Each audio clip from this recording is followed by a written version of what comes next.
আমার প্রিয় ভাইরা, পূর্বে যেমন ঈমান আনার জন্য তাদের রক্ত ঝরিয়েছে, জীবন দিয়েছে, শুধুমাত্র সুম্মাস্তাকামু আল্লাহর পথে অবিচল থাকার কারণে বর্তমানে পূর্বে স্বৈরাচারী শাসক আমলে শুধুমাত্র আল্লাহর উপর ঈমান আনার কারণে, কোরআনের ময়দানে হকের কথা বলার কারণে আমার প্রিয় ভাইরা দ্বীনি মুসলমানদেরকে নির্মমভাবে নির্যাতন করে, মিথ্যা হামলা মামলা দিয়ে জেল খাটিয়েতে পারে। বলেন ঠিক কিনা?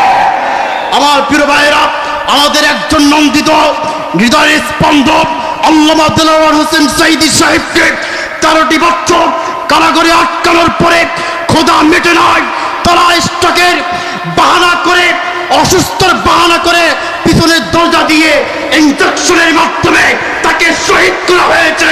কথা বলো ঠিক কিনা?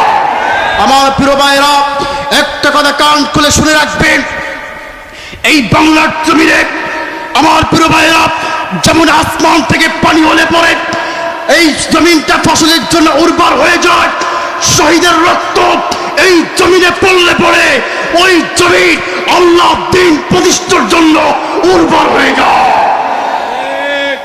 আইবুল শাসন বঙ্গবন্ধু